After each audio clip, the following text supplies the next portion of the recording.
We start tonight with Scott MacFarlane and Camilo Montoya-Galvez. Camilo, catch us up on what we've been hearing about. Where's Camilo? Never mind. I'm just going. There we go. Hi, there we are. There you are, Major. Camilo. See, they were hiding you from me for a second. Catch us up on what happened today on the migrants and your reporting related to Guantanamo Bay. Sure. So when President Trump ordered officials to convert the naval base at Guantanamo Bay, Cuba, into a massive detention facility for thousands of migrants who were in the country illegally, he promised to send the worst of the worst to that site and also to prioritize the detention of dangerous criminals there.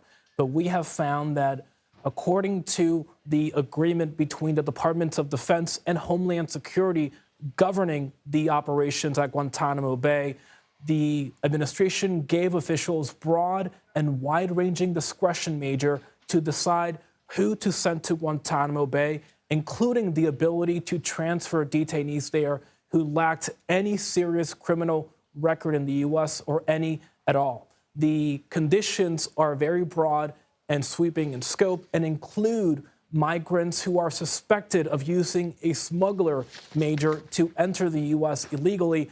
That can cover many of the migrants crossing the U.S.-Mexico border, Major, because, as you know, the cartels and other criminal groups control most of the illicit movement of people and drugs along the U.S.-Mexico border, and typically migrants have to pay them to be able to get safe passage and cross the border. And so we have learned that the administration has been sending non-criminal migrants to Guantanamo Bay. In fact, we learned that there are right now 42 migrants held at Guantanamo Bay, and 32 of them, the majority of them, are considered to be low risk, meaning that they lack any serious criminal record in the U.S. or in other countries. And Camilo, as I understand it, because I want to zero in on this thing you said about using the cartels to get you to the border. As I understand it, the memo basically says if that happened, you are thereby, as a migrant, associated with a criminal organization. That's right. And therefore your association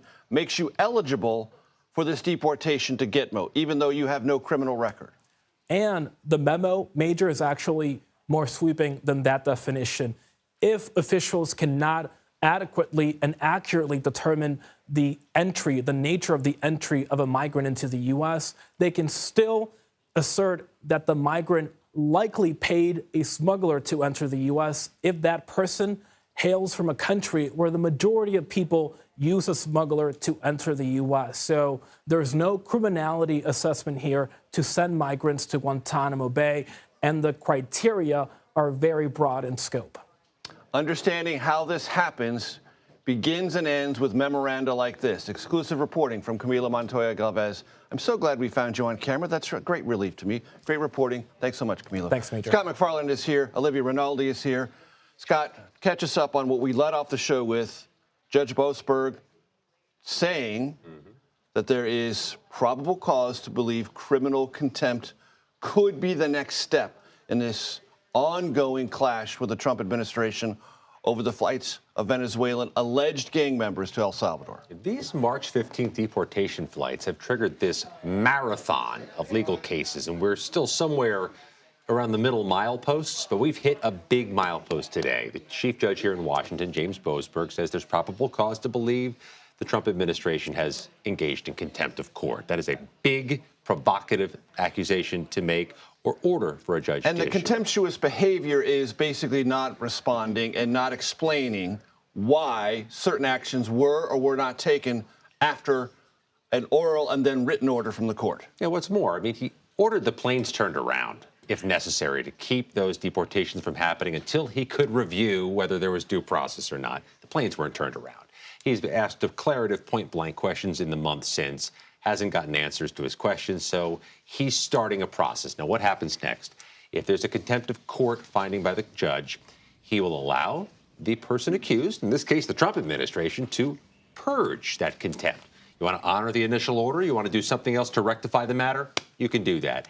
If you don't, and the Trump administration's given no indication it's going to yield to the judge here, then he begins sworn testimony, calls to the stand members of the Trump administration, or for sworn depositions, key members of the Trump administration. If that doesn't rectify things, he can appoint a prosecutor to try to make a case.